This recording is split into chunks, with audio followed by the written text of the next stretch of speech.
Issue 6. Family. The family is the most fundamental institution in human society. Indeed, in one form or another, it seems to be one of the commonalities between many human and non-human species as well. Just think about the care a mother cat gives her kittens, or the effort that mama birds take to feed their nestlings. Parenting usually involves more than just feeding of offspring. Teaching and bonding are also all important. But one thing that distinguishes human families from those of other animals are their adaptability. Family structures vary widely from culture to culture. Some are polygamous, many are monogamous, and a few have no or little formal form of marriage at all and regard child-rearing as a communal duty. Even when societies have deeply ingrained notions of the normal family composition, many variations exist due to the vagaries of human circumstance. So, we have adoptive children, single-parent households, and couples living with children from previous marriages. Sometimes it is a grandmother or uncle who is the primary caregiver. Sometimes even young kids have the responsibility for looking after themselves and their younger siblings. Families take many forms, but no matter the actual form it takes, a family of some sort is still the operative unit in every society in the world.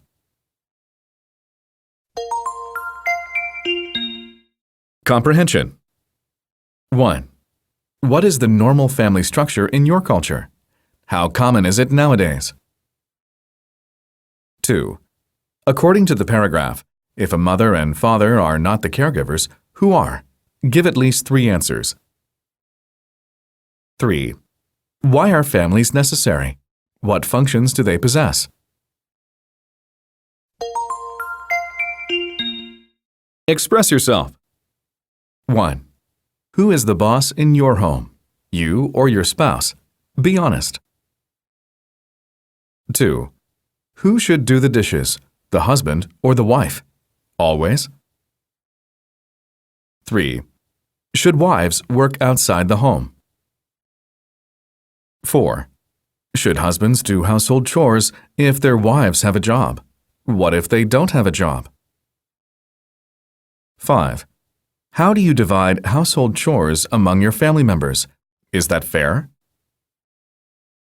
6.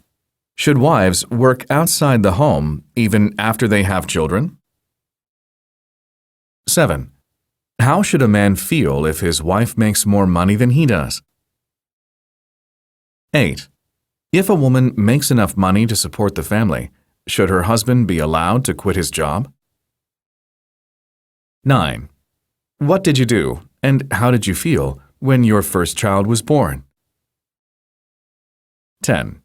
Is having a son as your first child very important to you? 11. Do you enjoy being with your kids? 12. Who should be in charge of disciplining children? 13. Is raising kids these days easy or difficult? Why? 14. Is your pet treated like a family member? 15. What do you think about living with one's parents-in-law? 16. Is your family usually harmonious or discordant? 17.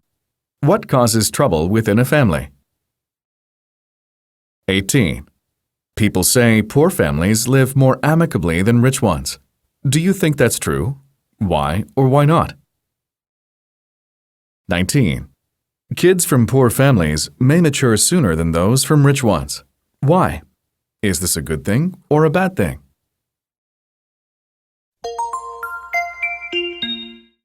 Opinion samples. 1. Immediate conditioning or reinforcement is always more effective than delayed conditioning. So the parent who is closest to the situation should be the one in charge of instilling discipline. Usually, that is the mother, if she spends most of her time at home. But the other parent also needs to be involved. Not only must he, assuming that the other parent one is the father, be kept informed, he should also realize that one parent second-guessing the other or countermanding the other's actions just leads to chaos. If there is no united front, it does not take kids long to figure out how to pit the parents against each other in order to get their own way. So, no matter who is responsible for discipline, it is imperative that the process be transparent, consistent, immediate, and fair. 2. No matter how much we feel we are a part of a family, we are also egocentric individuals. We want to be loved, respected, and paid attention to. When we feel our physical or emotional needs are not being met, we react. This reaction is often impulsive and personal and, many times, triggers anger and resentment against other family members. The immediate cause of a dispute may seem to be a money issue or an instance of bad behavior, but usually that is just an excuse. It is the underlying failure to properly stroke each other's ego that is the real cause. The solution is to communicate honestly and try to be empathetic towards each other. But this is easier said than done.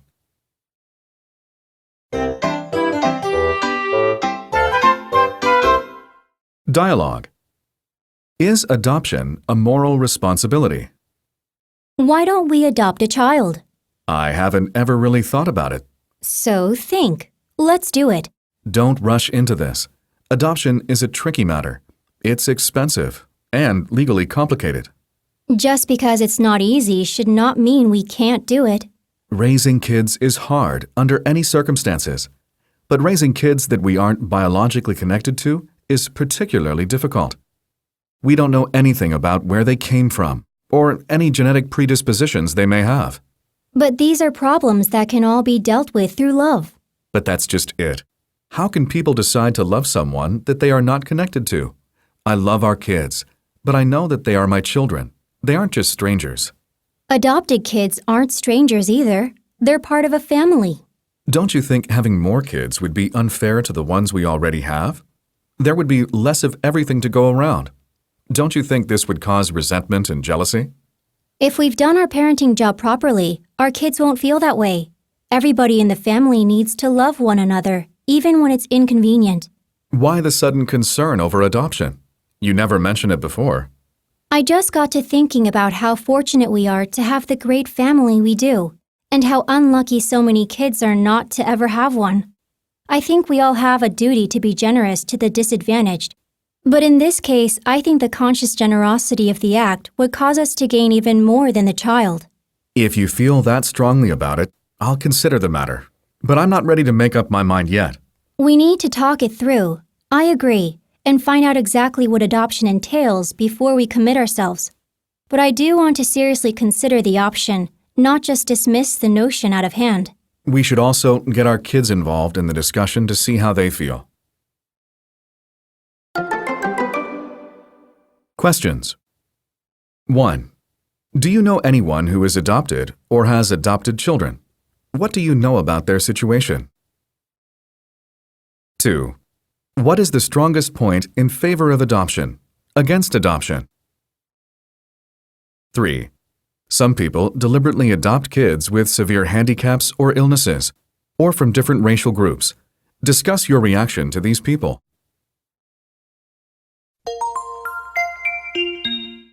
Read and discuss.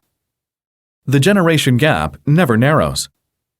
Our parents and their generation grew up a long time ago. The social situation was different then.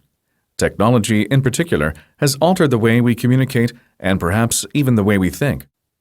Based on their own experiences, our parents have developed a certain set of attitudes and objectives which make sense to them. But they may not be particularly relevant to us. We have our own situation to deal with, and we need to discover our own identities and make our own way in the world, which may not be the same fate our parents would choose for us or even be comfortable with. So there is a gap between our own expectations and those of the older generation, and we both need to be sympathetic toward each other. We also need to realize that a similar gap will exist between us and the generation that succeeds us. It is a never-changing process. Questions. 1. What is the biggest difference between you and your parents? 2.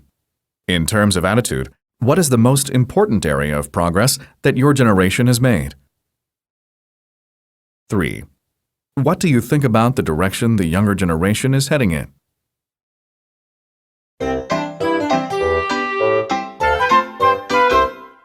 Let's talk funny. When roles reverse, the rise of the stay-at-home husband. I resigned last month and became a house husband. Really? How is it? I enjoy it very much. I have no boss complaining about me, and my work schedule is flexible. I can tell my kids what to do and get pocket money from my wife. Isn't that a wonderful situation? I guess so. But what if your wife fires you? Then I can collect alimony. Questions. 1. Is there any difference between being a housewife and being a house husband? 2. Do you think many men are suited to the role? 3. Should alimony be gender neutral? Is it appropriate in every case? Points to ponder. The following sentences are all related thematically. They express a wide difference of opinions and attitudes. You may agree with some of them and disagree with others. Please discuss what you think the sentences mean and what you think about them. 1. There is just as much authority in the family today as there ever was. Only now, the children exercise it. 2. Can you remember when the family meals were carefully thought out instead of being thought out? 3. Don't confuse the people who are always around with those who are always there. 4.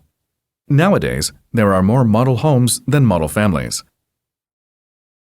5. In today's inflation, a big spender is any man who can support his family. 6. There is no cure for laziness in a man, except a nagging wife and needy kids. 7. It takes a raft of money to keep the family afloat these days. 8. Domestic tranquility is a luxury you can enjoy only between the children's bedtime and your own.